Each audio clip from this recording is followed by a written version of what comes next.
17 বছরে ফ্যাসিস্ট সরকার দেশের শিক্ষা ব্যবস্থাকে পুরোপুরি ধ্বংস করে দিয়েছে মন্তব্য করেছেন বিএনপির স্থায়ী কমিটির সদস্য মঈন খান। আর দেশকে এগিয়ে নিতে গণতন্ত্রের চর্চা দরকার বলে মনে করেন বিএনপির সিনিয়র যুগ্ম মহাসচিব রুহুল কবির রিজভী। শহীদ প্রেসিডেন্ট জিয়াউর রহমানের শাহাদাত বার্ষিকী উপলক্ষে ঢাকা বিশ্ববিদ্যালয়ে বিএনপিপন্থী শিক্ষকদের সংগঠন সাদা দল আয়োজিত সেমিনারে সব কথা বলেছেন তারা। সুমন মাহমুদের প্রতিবেদন।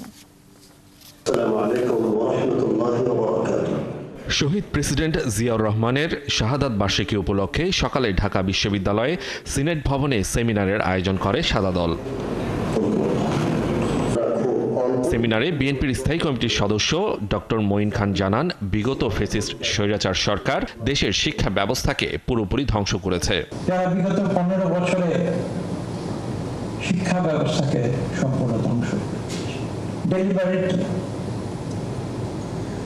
ইচ্ছে করে, আমার মাঝে মাঝে মনে হয় ইচ্ছে করে শিক্ষা ব্যবস্থাকে ধ্বংস করা হয়েছে। কেননা দেশের মানুষ যদি শিক্ষিত হয় তাহলে কিন্তু সেই অন্যায় সরকারকে তারা প্রশ্ন করবে। যে সরকার হয়তো চেয়েছিল, আমার এটাই মনে হয়, সরকার হয়তো চেয়েছিল যে বাংলাদেশের 18 কোটি মানুষকে যদি মূর্খ করে রাখা, তাহলে তো তারা সরকারকে প্রশ্ন করবে না। রুহুল কবির রিজভী বলেন, ক্ষমতা কুক্ষিগত করলে দেশে দুর্নীতি বেড়ে যায়, মুখ থুবড়ে পড়ে গণতন্ত্র। জিয়াউর রহমান 3.5 বছরে যা অর্জন করেছিল, পরবর্তী 45 বছরেও দেশে তা সম্ভব হয়নি। গণমুখী শিক্ষা যদি হতে হয়, তদমুখী শিক্ষা যেটা হতে হয়, এখন যে শিক্ষা ব্যবস্থাটা চলছে এটা তো সেটি নয়, বরং জিয়াউর রহমান যেটা বলেছেন ওটি যদি আমরা উপলব্ধি করি এবং ওইভাবে যদি আমরা রাষ্ট্রীয় পলিসি আমরা নির্ধারণ করি, তাহলে সত্যিকার অর্থেই আমরা প্রোডাক্টিভ কিছু পাবো।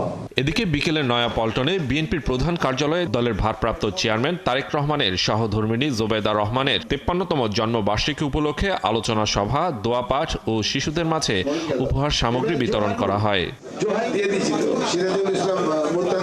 এর আগে পল্টন অফিসে ভিন্ন এক অনুষ্ঠানে জুলাই আন্দোলনের 1 বছরে দলের পক্ষ থেকে শোক ও বিজয়ের অনুষ্ঠানের কথা জানান রুহুল কবির রিজভী।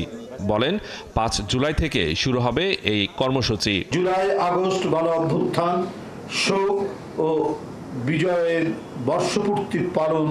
সুমন মাহমুদ, 71, ঢাকা।